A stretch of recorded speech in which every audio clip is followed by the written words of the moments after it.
CTV Calgary, local breaking news. Good afternoon. We begin with tragedy in California. A Calgary father and his daughter have died after being pulled into the ocean by a large wave. On Friday, in an area well known for rip currents, the 7-year-old girl was swept off the shoreline by waves estimated to be as high as 6 meters. The sheriff's office says her father, Yuji Hu, and the girl's mother went in the water to save her. Both parents were taken to hospital where the father was pronounced dead. A volunteer diver helped recover the girl's body the next day. There's a small beach there, but the waves are very, very strong. In that area, it's not something that you can just walk in the water and swim. The mother was treated for hypothermia and was released. A 2-year-old child, also at the scene, was not injured. Charges are still pending after a carjacking which saw the driver going the wrong way on 2 major roads. The carjacking happened just before 2 Sunday morning near the transit garage on 32nd Avenue Northeast. Police say the vehicle was later spotted going the wrong way on Crowchild Trail. The police helicopter saw the driver trying to carjack other vehicles in Cranston before heading north in the southbound lanes of the Deerfoot.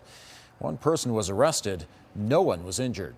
And Calgary police say speed and alcohol are being investigated as potential factors after a fatal collision on Sarcee Trail on Friday night. The crash happened just before 9 in between Bow Trail and 17th Avenue Southwest. Police say a car traveling the wrong direction swiped a southbound minivan and shortly after hit an SUV head-on. A man in his mid-40s driving the car was killed. Those in the other vehicles ended up with minor injuries.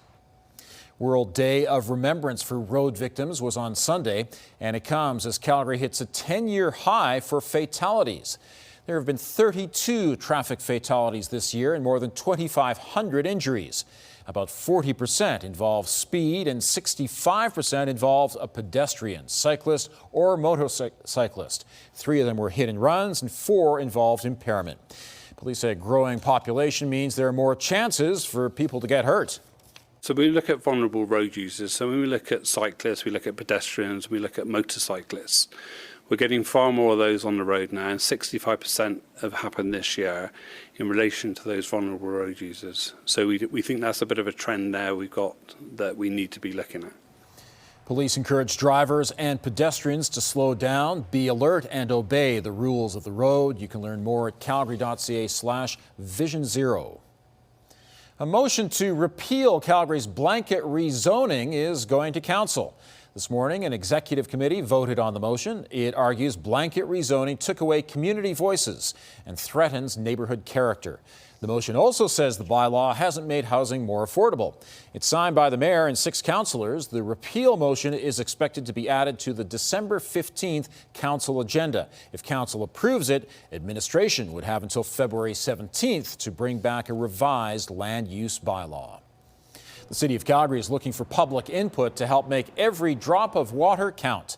Last year, a water main break resulted in city-wide water restrictions. Now, the city wants ideas on using and conserving water into the future.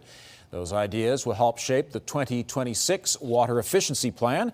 The city says more efficient water use will be necessary as Calgary grows and our climate changes. You can visit the city website to give your input until December 7th. A Calgary MLA is apologizing after accidentally recording herself using profanity on a constituent's voicemail. All right. Go to this next one.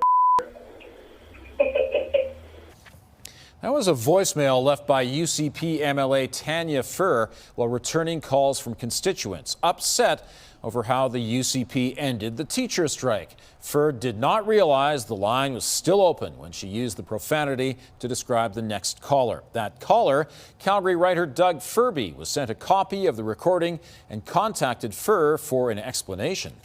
She said, "You have no idea how many hostile phone calls I get and being called the worst possible things." She told me that she didn't mean to use it back at people. She was she said she was in shell shock from all of the verbal abuse that she's been receiving. And she said, "I was actually just trying to joke around with my fellow office person." people can decide whether they believe that or not, right? In a statement to CTV, Tanya Furr says it was a moment of poor judgment and she has apologized, which Furby says he's accepted. A fundraiser is underway that's sure to make you smile. The Holiday Smile Cookie Campaign kicking off at Tim Hortons this morning. A couple of Calgary Stampeders lending their hands to the good cause at the Riverbend Tim Hortons. The sale of every cookie this week helps support the Calgary Food Bank and Tim Hortons Camps. Any initiative that supports Calgarians in need is an important one for us. But a partnership like this with Tim Hortons, where they're using their time, their talent, and their treasure to support the Calgary Food Bank, just goes so far. Like, this is such an amazing initiative. Last year, over $100,000 was raised for the Calgary Food Bank. The Holiday Smile campaign wraps up on Sunday. Thanks for joining us. We'll have more on the top stories coming up on CTV News at 5 and 6 or anytime online at ctvnews.ca/Calgary.